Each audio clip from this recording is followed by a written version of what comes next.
Is my collar okay? My name is Michael Goodhouse, and I'm standing in the middle of my house in the country, surrounded by 6,000 acres of woodland and sheep, and I've been here for many months during the lockdown period, and it's been a wonderful experience. The house is full of works of art, and we're going to have a look round, and I hope you're all going to enjoy it.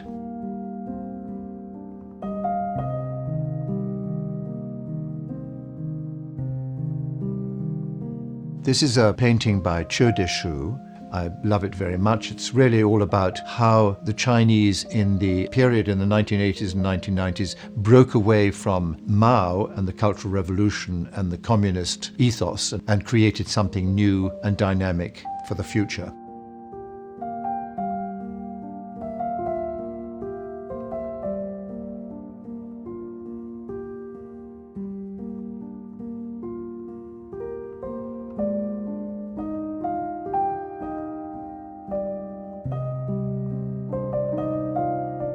This is a Chinese 16th century incense burner.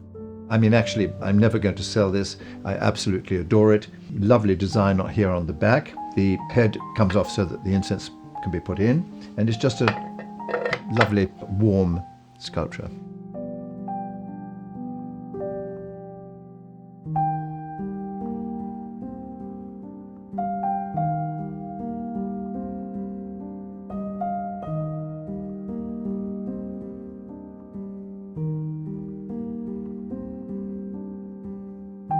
Sit down, just sit down. Okay, that's a good boy.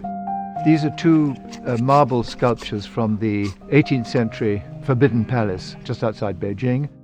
Plinth, we don't know exactly where it was in the Forbidden Palace. And I have bought this big one here, which is a sculpture of a pomegranate, for a huge price, and I'll never be able to sell it.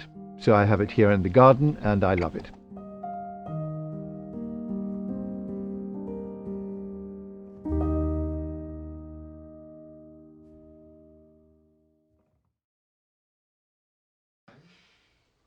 Shall I start? Yeah, anytime. Okay.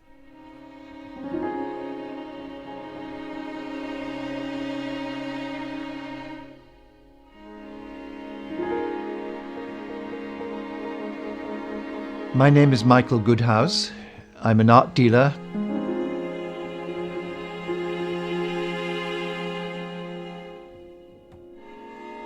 I work both from my London apartment, which is here, and from the country in Gloucestershire.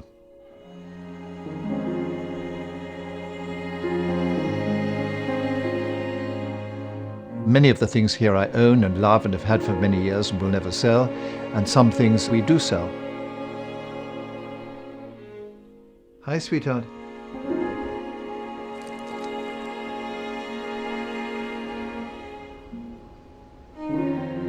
The range is very, very eclectic because I've had a love of very many different cultures in my life. They range now really from Chinese contemporary and modern art with an emphasis on ink paintings to antiquities from China, India, Central Asia and Iran.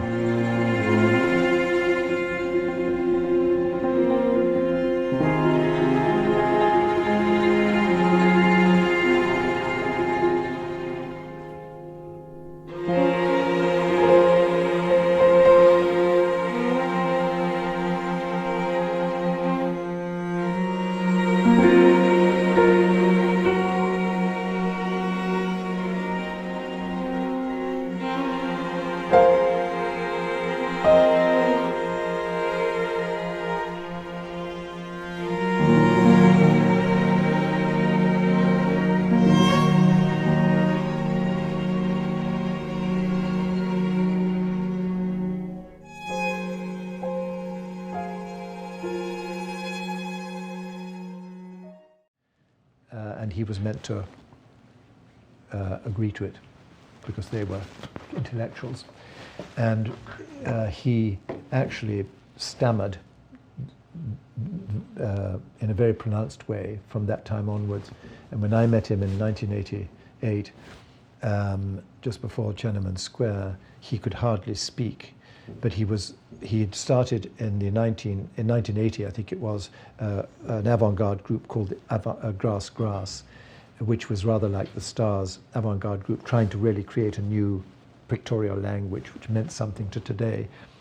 And in this painting, he is again obviously reviving the tradition of Chinese art history, but it's fascinating to me. I don't know whether you can see very clearly, but he has in all his paintings things called fissures. They're sort of cracks, and when he makes his paintings, it's collage. He tears the paper and then reapplies it to the canvas or the board behind.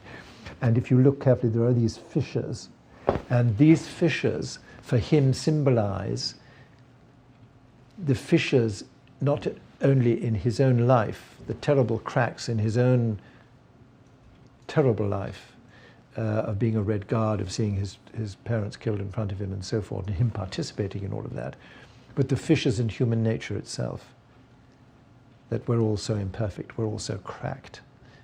And he applies it to nature as well. The universe has cracks, mountainscapes have cracks. And he is actually one of the more interesting, or most interesting artists, we think, in Chinese culture today. This is Liu Qing, who's actually a great translator of T.S. Eliot, a great poet, Chinese poet based in Taiwan, originally from Shanghai. And here is an example of, again, a more complicated example of going back to Chinese art history with his mountain landscapes, and then the irony of the blossoms coming up down at the bottom, and then communism still shining at the top there.